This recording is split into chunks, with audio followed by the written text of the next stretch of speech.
사도행전 2장 1절 말씀. 오순절날이 이미 이름에 저희가 다 같이 한 곳에 모였더니 호련히 하늘로부터 급하고 강한 바람 같은 소리가 있어 저희 앉은 온 집에 가득하며 불의 혀같이 갈라지는 것이 저희에게 보여 각 사람 위에 임하여 있더니 저희가 다 성령의 충만함을 받고 성령이 말하게 하심에 따라 다른 방언으로 말하기를 시작하니라. 그때에 경건한 유대인이 천하 각국으로부터 와서 예루살렘에 우거하더니 이 소리가 나매 큰 무리가 모여 각각 자기의 방언으로 제자들의 말하는 것을 듣고 소동하여 다 놀라 기이 여겨 이르되 보라, 이 말하는 사람이 다 갈릴리 사람이 아니냐? 우리 각 사람의 난 곳 방언으로 듣게 되는 것이 어찌미뇨? 네.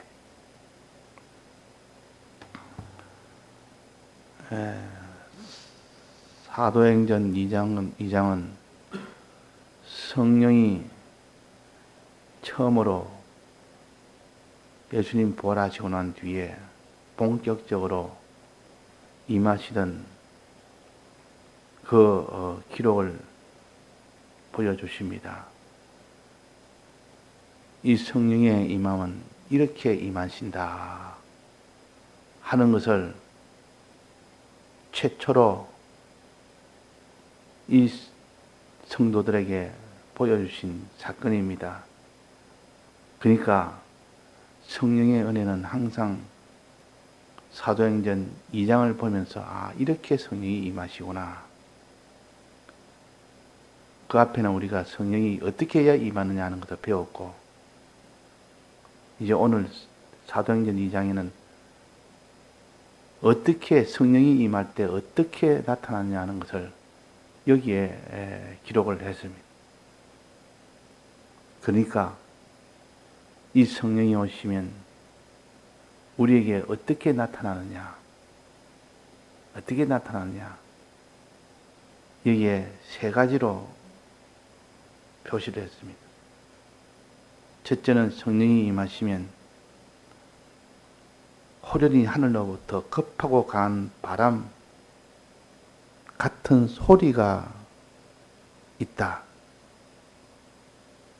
급하고 강한 소리가 있다. 상징으로 보여주십니다. 그 당시 성령이 임하시는 그때에 급하고 강한 그런 바람이, 이 바람 같은 소리가 났다. 아주 굉장히 큰 바람 소리겠죠. 폭풍이 치는 그런 바람 소리. 급하고 강한 바람 소리는 어떤 바람 소리일까요? 어떤 바람일까요? 우리가 성경을 통하여 급하고 강한 바람 소리가 뭘까? 성령이 임할 때 급하고 강한 바람 소리는 뭘까? 좀 생각을 해서 이것을 말하는 것이다 라고 깨달아지면 이 성령은 이렇게 임하시구나 하는 것을 알 수가 있습니다. 급하단 말은 순간적으로 일어나는 바람 소리입니다. 급한 바람, 강한 바람, 사람으로서는 감당하지 못할 만한 그런 강한 바람. 이 강한 바람 소리가 들린다. 자, 그게 무슨 바람일까요? 엘리야가 성령을 구하니까 하나님께서 그에게 회리 바람을 주십니다. 회리 바람은 순간적으로 일어나는 바람입니다. 순간적으로 큰 바람, 소리가 휙 하면서 나서 그 회리바람이 나면, 우리나라는 회리바람이 별로 없는데 미국, 특히 미국 같은 데는 회리바람으로 인해서 1년에 꼭 재해가 당합니다. 집이 다 부서져서 가옥이 다 절단 나버려요. 절단 나면서 위로 다 올라갑니다. 회리바람 속에 들어간 어떤 집이든 사람이든 그는 다 부서지면서 다 올라가 버립니다. 그러니까 회리바람 오면 일단은 피해야 됩니다. 순간적으로 오기 때문에 피할 시간조차도 별로 없습니다. 그래서 회리바람을 여기에서는 제일 무서워하는 바람입니다. 그만큼 갑자기 일어나는 급한 바람이라, 강한 바람이라, 그 속에 들어가면 아무것도 땅에 있지 않고 그냥 부서지면서 다 올라가 버립니다. 그래서 이 엘리야가 회리바람 속에 거기에 들어가서 다 올라가 버립니다. 자, 회리바람을 회전을 하면서 위로 올라갑니다. 회전하면서.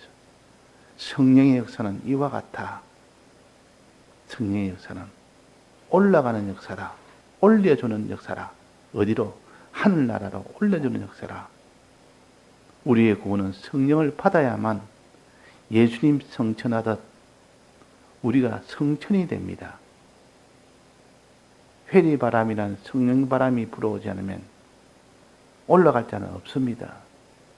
그래서 회리바람은 올리는 바람이구나. 하늘 높이 올리는 바람이구나. 우리를 성천시키는 바람이구나. 예수님이 성천하듯 엘리야가 성천하듯 우리를 하늘나라로 올리게 하는 구원의 바람이구나. 이것을 우리가 알아야 됩니다. 회리바람에 이 성령의 역사를 받지 못하면 아무도 올라가지를 못한다. 그래서 이걸 믿지 않는 그 모든 선지 생도들이 그거 떨어졌을 겁니다. 어디 떨어져 있는 것을 좀 확인합시다. 가봐야 소용없다. 가봐야 소용없다. 이 선지자 엘리야는 이미 성천했다. 이 세상은 없다. 이게 성령의 역사다. 했는데 계속 그렇게 고집하니까 그러면 너가 확인해봐라. 확인 다 해보니까 떨어진 곳이 없다 말이에요. 그 말은 사람들이 믿지 않습니다. 이 성령 받아서 사는 고생애가 하늘나라 구원이 된다는 것을 믿지 않는 선지 생도들이 지금도 있고 성령을 구하지 않는다 그 말이에요. 그러나 그때 회리바람을 타고 올라가면 그 엘리사가 말하기로 우리 스승은 이미 다 회리바람 타고 하늘나라 가셨다. 구원이 되었다. 이것을 엘리사는 믿었고 그 모든 생도들은 믿지를 않았다. 자, 지금도 그러합니다. 이 성령의 역사를 받아야 구원이 된다는 것을 믿는 사람이 있고 믿지 않는 사람이 있습니다.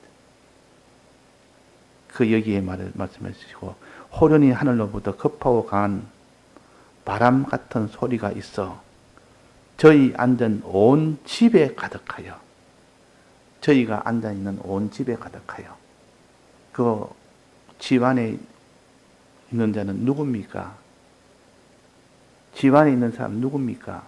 이 밑에 이렇게 계속 읽어보면 나옵니다. 집안에 있는 온 집안에 앉아있는 사람들은 특히 첫째 제자들이요. 예수님의 제자들이 제일 중심으로 앉아있었고 또 나머지는 그게 제자들보다 못한 그 밑에 배워야 될 그런 사람들 또 그 뒤에 각 나라에서 흩어져 살던 유대인들, 경건한 유대인들. 그러니까 제자들은 저들에게 복음을 전할 수 있는 그런 위치에 있는 사람이 제자들이었고, 나머지는 저 강날에서 온 자들이나 또 그 예루살렘에 거하는 백성들이나 그들 중에 예수를 사모해서 크게 모인 사람들, 그러니까 크게 둘로 나누는데, 가르쳐야 될 제자들과 가르침을 받아야 될 각국에 흩어져 있는 경건한 사람들이나 예루살렘에 사는 사람들입니다. 이 뒤에 나오기 때문에 제가 이게 좀 말씀드리는 겁니다. 그래서 그게 앉아서 온 집에 그 바람 소리 같은 소리를 듣고 성령의 은혜를 받은 자는 이런 둘로 나눈다. 제자들과 또 나머지 사람들. 제자들은 가르치는 입장이요, 나머지 사람은 배우는 입장입니다. 교회라는 것은 가르치는 입장이 있는 사람과 배우는 사람의 입장인 사람이 있을 때 그것이 교회가 됩니다. 가르치는 사람이 없으면 배울 수가 없고, 또 배울 사람이 없으면 가르치는 자가 의미가 없습니다. 그래서 교회는 신앙이 앞선 사람과 신앙이 뒤선 사람이 모여서 가르치며 배우며 이렇게 됐을 때 그 교회가 의미가 있고, 그 교회가 성장이 되고, 그 교회를 통하여 회리바람을 타고 올라가는 구원을 이룰 수가 있습니다. 온 집에, 저희 앉은 온 집에 가득하여, 온 집이라면 가르치는 자와 배우는 자들, 즉 제자들과 각 나라에 흩어져 있는 그 모든 경건한 유대인들, 혹은 예루살렘에 사는 그런 경건한 자들 다 합쳐서 온 집이라 그랬습니다. 자, 가득하여. 그 다음에 3절입니다. 불의 혀같이 갈라지는 것이 저희에게 보여 각 사람 위에 임하여 있더니, 이게 무슨 말입니까? 불의 혀같이 갈라지는 성령의 역사가 중에서 불의 혀같이 갈라지는 것이 저에게 보여. 급하고 강한 바람은 올라가게 하는 바람이요. 올라가세 구름 타고서 성령 바람 불어오면 우리가 다 구원을 얻는다는 이 찬송처럼 37절이죠. 7장이죠. 찬송가 37장이처럼 올라가세 구름 타고서 성령 바람 불어오면 높이 올라가 구원 얻는다는 뜻이요. 자, 이런 역사가 있었고, 두 번째는 불의 혀같이 갈라지는 것 같이, 불의 혀같이 갈라지는 것이 저희에게 보여 각 사람 위에 임하여 있더니, 두 번째 성령 역사입니다. 이 상징으로 보여줬습니다. 불의 혀는 어떤 것이 불의 혀입니까? 성령으로 인한 말하는 자, 혀란 것은 말을 가르칩니다. 성령의 은혜를 받아서 말하는 그 말을 가르쳐서 불의 혀라. 갈라진다는 말은 둘로 두 개의 언어가 있다. 두 개의 말이 있다. 갈라진다는 말은, 불의 혀가 갈라지면 한 혀가 아니고 두 혀라는 뜻이요. 한 말이 아니고 두 말이라는 뜻이요. 그러니까 성령 받으면 두 말이 그 입에서 나온다. 그 두 말이 뭔지 뒤에 나옵니다. 첫째는 이 제자들이 전하는 사람의 입 아닙니까? 혀는 말인데 이거는 전하는 사람의 입이요. 제자들의 입이요. 제자들의 입에서 무슨 말이 나오느냐? 첫째, 두 가지 말 중에 첫째는 4절입니다. 저희가 다 성령의 충만을 받고 성령의 말하게 하심을 따라, 이 제자들 말하는 겁니까? 성령의 말하게 하심을 따라 제자들이 말하는 겁니다. 지금 배우는 사람은 각국 흩어져 있는 사람이나 예루살렘에 거하는 백성들이나 이런 사람들이고, 지금 성령의 입서 성령이 말하기 하심을 따라 다른 방언으로 말하기 시작하니라. 방언으로. 다른 방언으로. 지금까지 듣지 못한 나라 말. 이 방언이란 말은 말이란 뜻입니다. 말이란 뜻인데 여기서 말하는 제자들의 입에서 나오는 방언은 지금까지 듣지 못하는 말입니다. 언어입니다. 이 언어는 지금까지 일반 나라에서도 사용하지 않는 언어라. 그래서 이걸 다른 방언이라, 다른 방언이라, 다른 언어라 그 말입니다. 이건 제자들 입에서 나오는 처음으로 나오는 듣지 못하는 언어입니다. 방언 일반어로 사람들이 못 알아 대대대대대 하기 때문에 방언 하는 자는 알지만 듣는 사람 무슨 뜻인지 모릅니다. 이런 성령을 받으면 이런 말을 하게 됩니다. 이게 첫 번째 말이에요. 이런 말을 알아듣지 못하는 말. 그러나 그는 성령에 취해서 하는 말이라.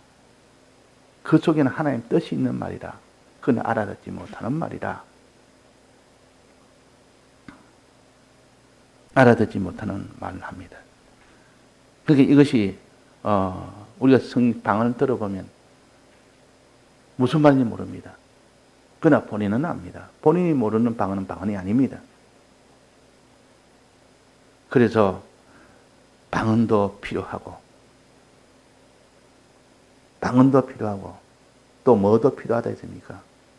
예언도 필요하다. 그 뒤에 고린도전서 많이 나옵니다. 예언도 필요하다. 예언은 성령을 받아서 알아듣도록 말을 하는 것이 예언입니다. 예언과 방언에 대해서 성경을 잘 찾아보면 나옵니다.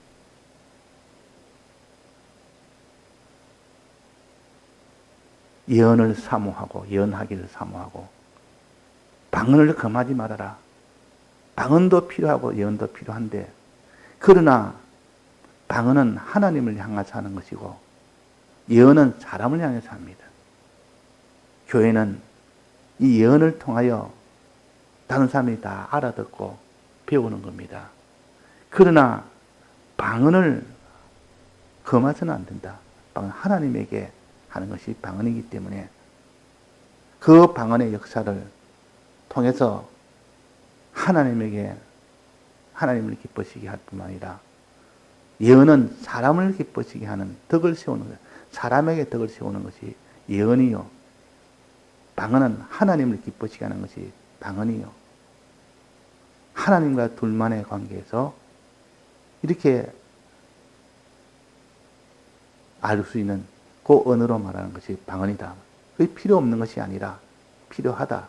그래서 방언을 금하지 말아라. 또 예언이 덕을 세우니까 예언하기를 힘쓰라.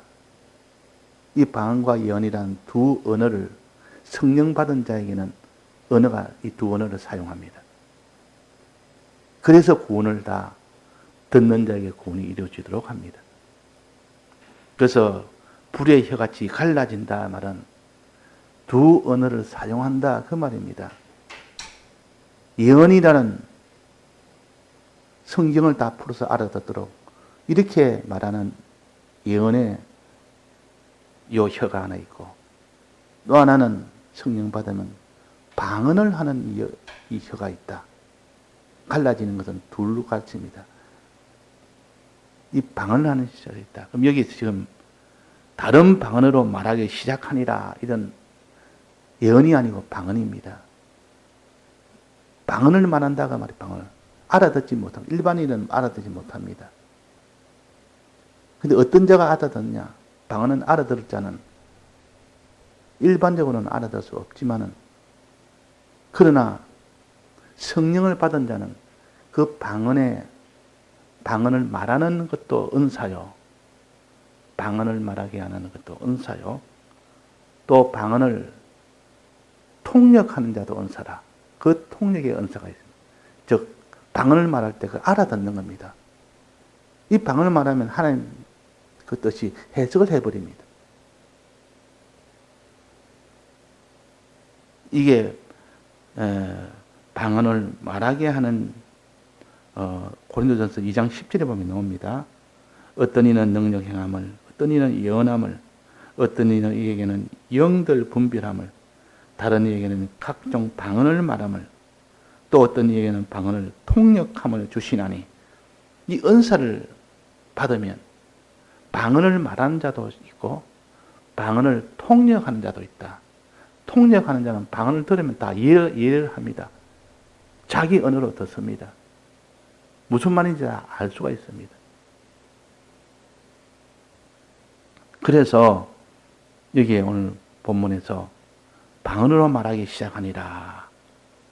이러니까 5절에 보면 그때 경건한 유대인이 천하 각국으로부터 와서 예루살렘에 우거하더니 많은 15나라에서 온 그 외국인들이 유대인들인데 흩어져서 거기서 살고 거기서 나고 거기서 사는 경건한 유대인들이요.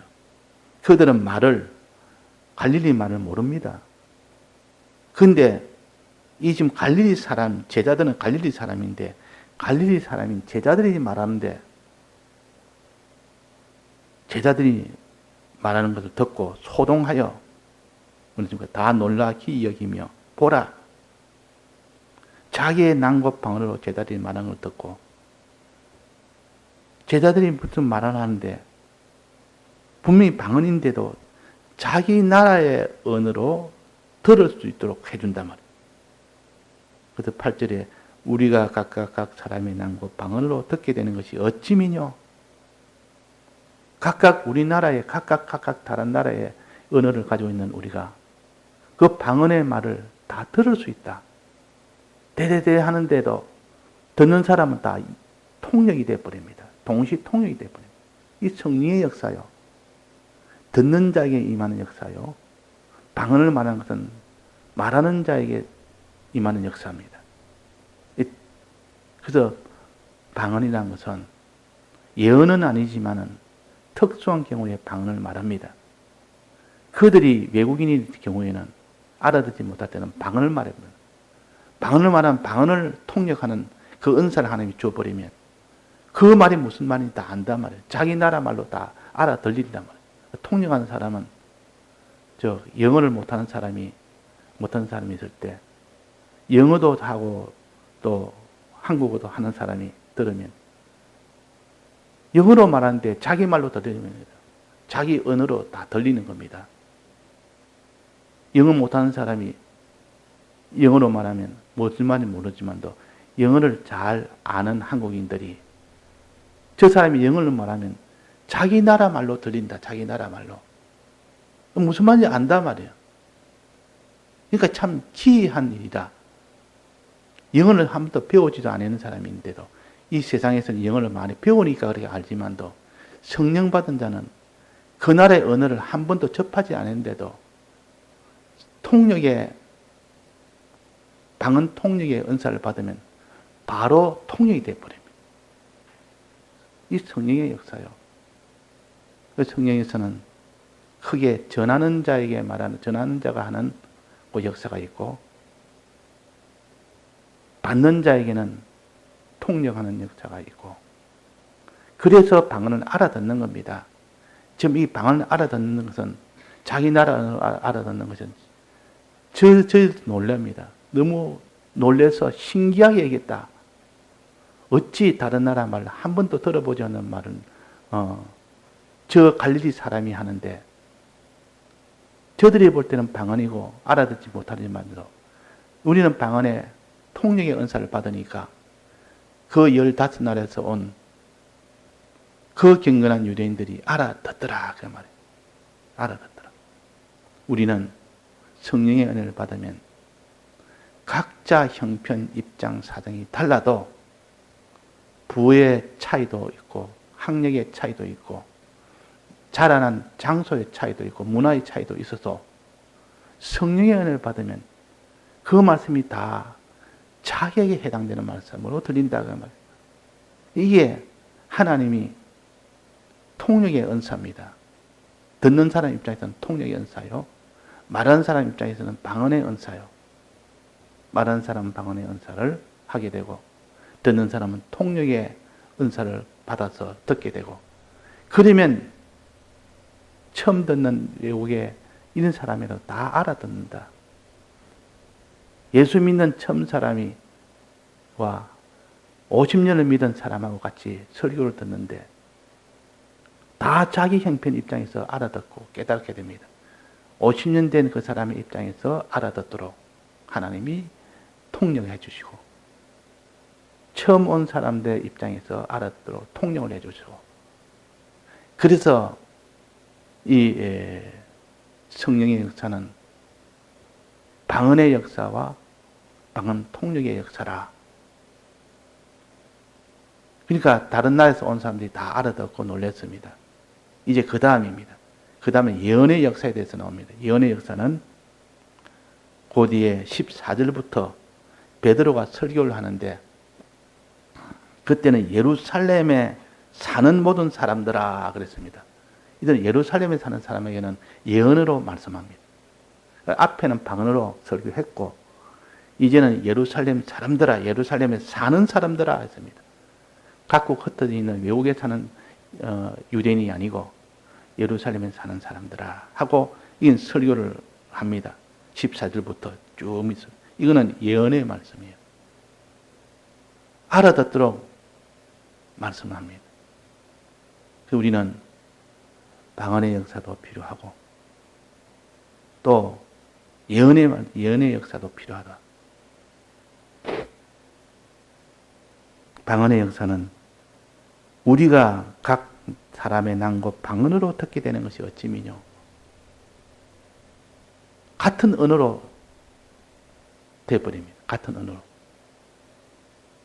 영어 못하는 사람이 이제 영어를 많이 배웠습니다. 배웠으니까 배워가지고 이제는 영어를 잘합니다. 그러면 저 사람이 영어를 말하는데도 나는 또 우리 한국어로 듣는 것처럼 그렇게 다 들리지 않습니까? 영어 잘하게 되면 이제 한국말로 들리는 겁니다. 이거 다 해석을 다 해버린단 말이에요. 다 통역을 해버립니다. 그 통역사 보면 대단한 사람들이다. 그 사람들 보면 저 사람이 말하면 동시에 그 말을 바로 한국어로 통역을 해줘 버리니까 얼마나 연습이 돼야 되지만도 성령의 은사를 받으면 그런 연습 없이도 성령의 능력으로 통역을 해버립니다. 능력으로. 그러니까 성령의 능력으로 말씀을 전하면 듣는 사람이 다 자기 형편, 자기 입장에서 자기에게 하는 그런 뜻으로 다 들려지도록 하나님 역사해버립니다. 이것을 가져서 불의 혀같이 갈라지는 것 같이 듣는 사람이나 들리는 사람이나 각각 방언의 역사와 방언의 통역 역사가 있고 하나는 예언의 역사가 있다. 예언의 역사. 예루살렘 사람들에게는 예언의 역사로 말씀합니다. 설교를 좀 합니다. 14절입니다. 베드로가 열한 사도와 같이 서서 소리를 높여 가로되 유대인들과 예루살렘에 사는 모든 사람들아. 이게는 예언의 역사로 하고 있다 말이에요. 우리는 다 필요합니다. 성령 받으면 방언의 역사도 필요하고 예언의 역사도 필요하다. 그러니까 혀가 두 혀가 있다. 방언의 역사하는 방언으로 말하는 이런 전하는 자의 말이 있고 또 예언으로 전하는 자의 말이 있다. 이것을 이렇게 상징으로 표시하기를 불의 혀같이 갈라지는 것이 저에게 보여. 그러고 난 뒤에 그 뒤에 방언에 말하는 것과 그 뒤에 예루살렘 사는 사람들에게 말하는 것, 이 두 개를 이어서 뒤에 나옵니다. 그러니까 방언에 말하는 것과 하나는 예언에 말하는 것을 이 두 언어로 말하는 겁니다. 한 번은 한국어로 설교하고 한 번은 영어로 설교합니다. 이 사람은 두 언어를 다 사용할 수 있는 사람은 한국 사람들 모인 데서는 한국어로 설교를 하고 미국 사람들 모인 데서 영어로 설교하면 그 사람은 혀가 불의 혀가 혀같이 갈라지는 혀를 가지고 있다. 두 혀를 가지고 있다. 그러면 두 언어를 가지고 있다. 이 세상 언어를 자기 언어를 모르는 자라도 들어서 알 수 있도록 아는 자는 물론 더 알 수 있도록 이렇게도 전하고 저렇게도 전하고. 그거는 무슨 능력이냐? 성령을 받으면 오는 능력이다 하는 것을 가르칩니다. 예, 다 같이 통성으로 기도하시다가 자유하시겠습니다.